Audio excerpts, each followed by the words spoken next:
पढ़ने वाले हैं। परमार सर का जो रैपिड रिवीजन चल रहा था हमारा, आज हम पढ़ने वाले हैं लेक्चर वाइज 5 पे अच्छे से पढ़ेंगे, कैसे कैसे भू आकृति होगी, लैंड फॉर्म किस प्रकार के होते हैं उस पर बारे में हम आज समझेंगे। ठीक है भाई, ठीक है। सबसे पहले आते हैं हम लैंड फॉर्म पर। लैंड फॉर्म क्या होता है? सबसे पहले हम लैंड फॉर्म पे आते हैं। लैंड फॉर्म आखिर क्या होता है? ज्योग्राफी एंड लैंड फॉर्म, भू आकृति प्रक्रिया क्या होती है? भू आकृति प्रक्रिया के बारे में पढ़ेंगे। हम किसके बारे में पढ़ेंगे? भू आकृति प्रक्रिया के बारे में। किसके बारे में पढ़ेंगे भाई? भू आकृति प्रक्रिया के बारे में पढ़ेंगे। भू आकृति प्रक्रिया के बारे में आज हम पढ़ेंगे। सबसे पहले बात करते हैं हम पृथ्वी के विन्यास में परिवर्तन। जो पृथ्वी है हमारी, जो अर्थ है, उसके विन्यास में परिवर्तन दो प्रकार के होते हैं। एक तो होता है भूमि निर्माण वृद्धि, और एक होते हैं पतन या अक्षरण। एक को बोलते हैं लैंड ब्यूट या एवोल्यूट करना या एक्सप्लोरेशन करना। ठीक है भाई, इस प्रकार से आएंगे। दो प्रकार के बल होते हैं हमारे पास। एक होता है भैया अंतर्जात बल, एक होता है बहिर्जात बल। ठीक है, हिमालय लगातार वृद्धि हो रही है हिमालय में, तो इसको क्या बोलेंगे? अंतर्जात और बहिर्जात दोनों होगा। अंतर्जात ज्यादा होगा, बहिर्जात कम होगा। अरावली में लगातार कमी हो रही है, तो बहिर्जात ज्यादा होगा तो अंतर्जात कम होगा। अंतर्जात से बड़ा बहिर्जात होगा, इसमें अंतर्जात से बड़ा और बहिर्जात से बड़ा अंतर्जात होगा। ठीक है, अंतर्जात क्या होता है? इसका मुख्य पॉइंट क्या है? मुख्य रूप से भूमि के निर्माण में होने वाले बल। ऊर्जा रेडियो एक्टिव डीके होती है, मौलिक उष्मा पीरियोडिक हीट होती है। जब इसके बारे में नीचे हम जानते हैं। पटल विरूपण क्या होता है? पृथ्वी की पपड़ी के हिस्सों को हिलाने और ऊपर उठाने या निर्माण करने वाली सभी संक्रियाएं। एक ऑर्गेनिक ऑर्गेनिक पर्वतों का निर्माण करना, इसको होता है स्पेरोजेनिक। पृथ्वी की पपड़ी के बड़े हिस्से का उत्थान और निरूपण करना। भूकंप होता है पृथ्वी सतह का हिलना, और प्लेट विवर्तक होता है। इस प्रकार हमने जाना, इतना हमने जाना। आगे बढ़ते हैं। ये हमारे पास ज्योग्राफी के बारे में दिया गया कि इस प्रकार से प्रोसेस होगा, कैसे कैसे हम प्रोसेस करके चलेंगे। ठीक है, ये हमारा है डेंटिफिकल प्रोसेस। ठीक है भाई, हमारे इस प्रकार का प्रोसेस है, इसको हम कैसे कैसे चलेंगे। सबसे पहले प्रोसेस में आते हैं हम। इसके वेथरिंग होगी, मास मूवमेंट होगा, एक्सट्रोशन एक्सप्लोशन होगा। एक्सट्रोवेशन से अब यहाँ पे ड्राइविंग फोर्स, एनर्जी और ड्राइव फोर्स करेगा। यहाँ से ग्रेविटेशन होगा, ग्रेविटेशन फोर्स लगेगी, काइनेटिक एनर्जी उत्पन्न होगी यहाँ से। ओके भाई, नो डाउट। आगे बढ़े। ये समझाया गया है यहाँ पे, देखो कैसे कैसे समझाया गया है। अब आपको बताते हैं हम। ये प्रोसेस हमारा था, वेदरिंग थी, मास थी, एक्सट्रिसिटी यहाँ पे होगी, अब यहाँ पे काइनेटिक एनर्जी हमारी निकल के आएगी। ओके, कोई डाउट? किसी को कोई डाउट हो तो मुझे बताए कि सर मुझे यहाँ पे डाउट है। वैसे डाउट होना नहीं चाहिए। ओके,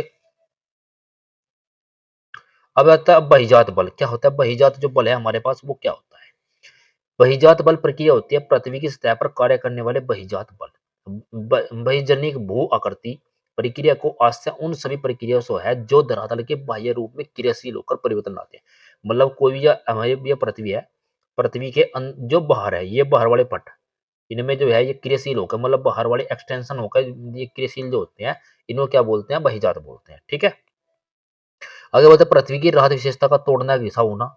बहिर्जात एजेंट बहता पानी, हवा, भूजल और लहरें होती है। सभी बहिर्जात प्रक्रिया बलों के लिए ऊर्जा का परम स्रोत सूर्य होता है। क्या होता है? परम स्रोत सूर्य होता है।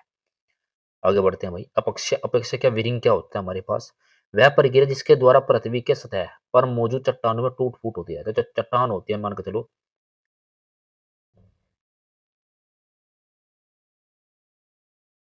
ये हमारा पहाड़ है, मान के चलो ये पहाड़ में कभी कभी यहाँ से टूट गया, ऐसे कभी टूट गया यहाँ से, कभी ये ऐसे टूट गया, कभी ये ऐसे टूट गया, कभी ये धीरे धीरे ऐसे टूट गया, कभी ये ऐसे टूट गया, कभी ऐसे टूट गया।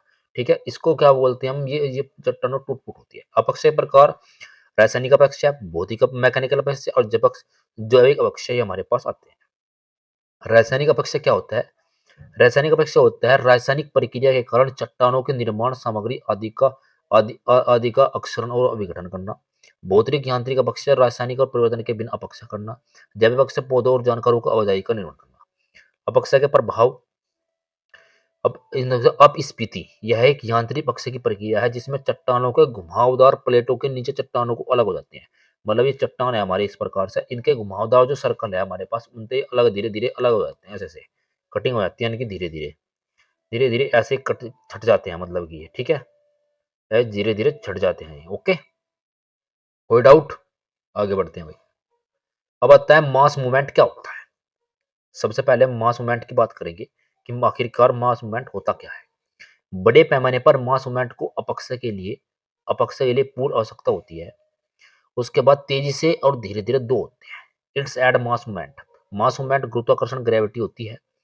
विस्कलन होता है हिमस्खलन, भूस्खलन, मंडलापलो, अर्तफलो और सोल्वेशन के बराबर आता है। ठीक है भाई, देखो ये हमारा दे रखा है यहाँ पे,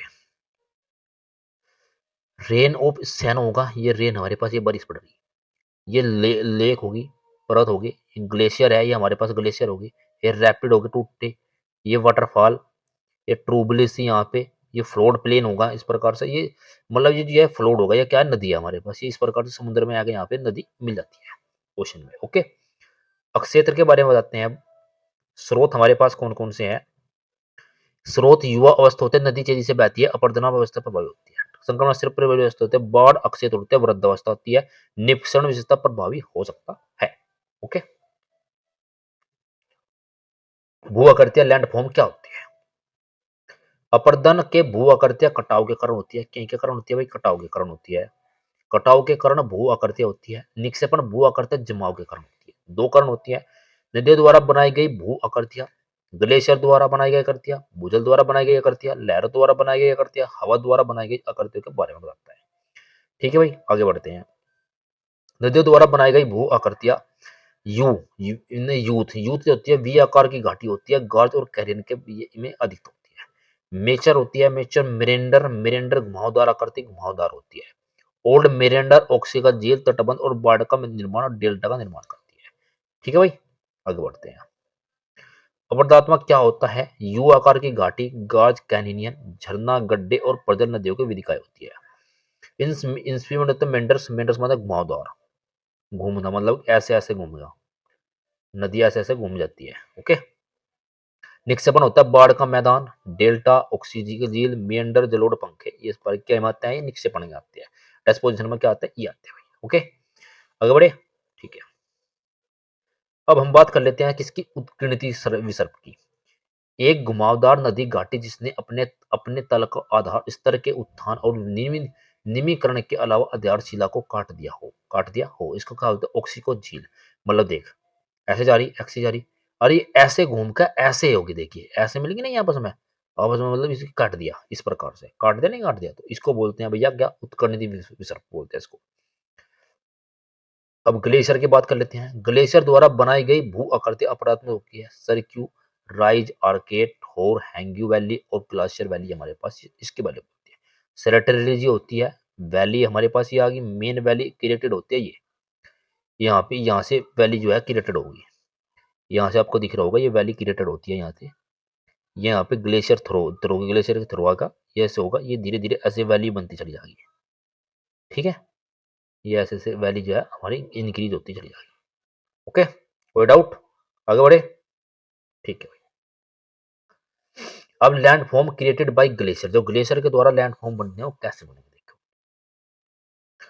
अब लैंड फॉर्म बनेगी, ये हमारा ग्लेशियर आएगा, ग्लेशियर पिघला, लैंड फॉर्म बनेगी, ये ग्लेशियर पिघलता रहेगा, पानी बनता रहेगा, यहाँ पे जगह छोड़ती रहेगी। ठीक है, उससे बनेगा।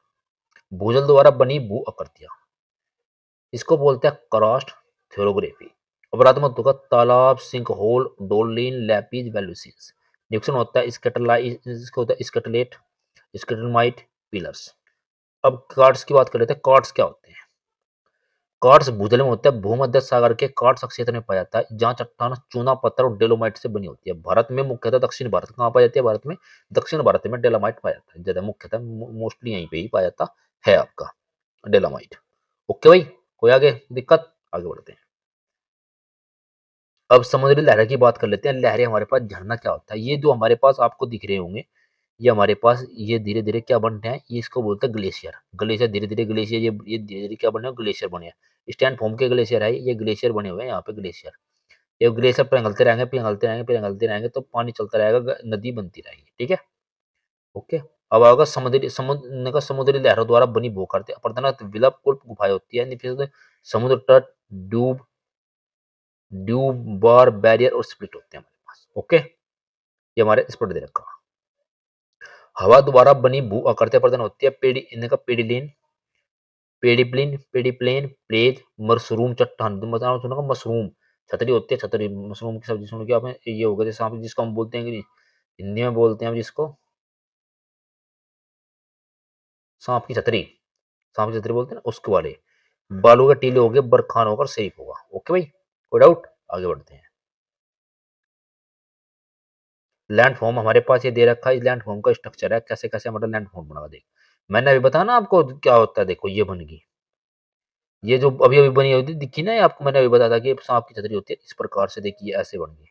लैंड फॉर्म ऐसे बन के दिखा था नहीं ऐसे। ओके। कोई डाउट किसी को, कोई भी डाउट हो एनी ऑफ स्ट्रक्चर डाउन में, कोई भी डाउट हो, कोई भी दिक्कत हो, कमेंट सेक्शन में कमेंट करें कि सर मुझे यहाँ पे डाउट है, तो आप वीडियो को लाइक करें, शेयर करें और चैनल को सब्सक्राइब जरूर करें। ठीक है भाई। तो हमने अच्छी तरीके से सब कुछ जाना है कि बहिजात के कितनी प्रकार के लैंड ऑफ फॉर्म होते हैं, कैसे कैसे हमने इसको करना है। ठीक है। तो वीडियो को आप लाइक करें, शेयर करें।